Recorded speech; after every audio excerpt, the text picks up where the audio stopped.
അഹദവൻ തിരുനാമമോദി അന്ത്യനബിയിൽ സ്വലാത്തുമോദി അതിനുശേഷം നിന്റെ ദുഃഖ കഥകൾ ഞാൻ എഴുതി. മേലിൽ ആർക്കും ഈ ഗതി കേട് പറ്റരുതെന്ന് ഞാൻ കരുതി. അഹദവൻ തിരുനാമമോദി അന്ത്യനബിയിൽ സ്വലാത്തുമോദി അതിനുശേഷം നിന്റെ ദുഃഖ കഥകൾ ഞാൻ എഴുതി. മേലിൽ ആർക്കും ഈ ഗതി കേട് പറ്റരുതെന്ന് ഞാൻ കരുതി.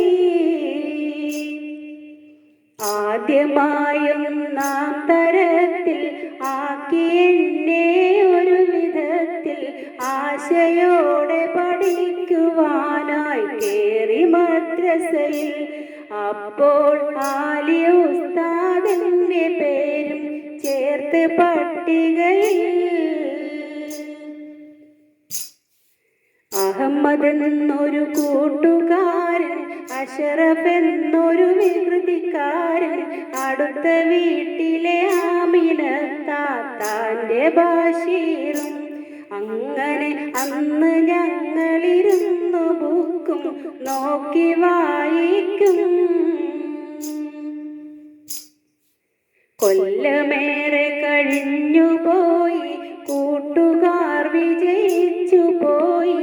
കൂടുതൽ വഷളത്തരത്തിൽ എന്റെ ചേലായി.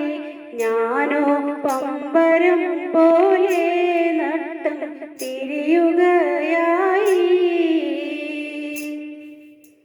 ബാപ്പ പണ്ടേ ദുബായിലാണ്, ഉമ്മയോ പരിഷ്കാരിയാണ്. ഉണരുവാനും മാക്ക് 10 മണി കറക്റ്റാണ്. എന്റെ പഠനകാര്യം നോക്കുവാനും മാക്ക് മടിയാണ്. ഫാത്തിഹ സൂറത്ത് പോലും ഓതുവാനറിയില്ല തെല്ലും. പോത്തുപോലെ വളർന്നു ഞാനൊരു ജാഹിലായല്ലോ.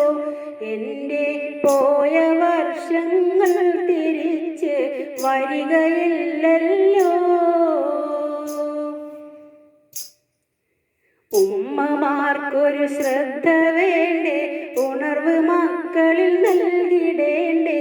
ഉടയവൻ തിരുസന്നിധിയിൽ നമ്മളെത്തേണ്ടേ. നാളെ ഉരുകി നീറണ മനുഷ്യരുടെ കാര്യമോർക്കേണ്ടേ.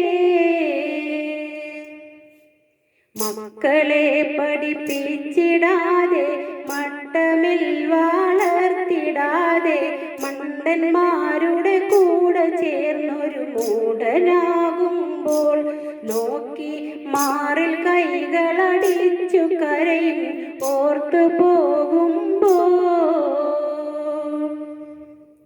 അഹദവൻ തിരുനാമമോദി അന്ത്യനബിയിൽ സ്വലാത്തുമോദി അതിനുശേഷം നിന്റെ ദുഃഖ കഥകൾ ഞാൻ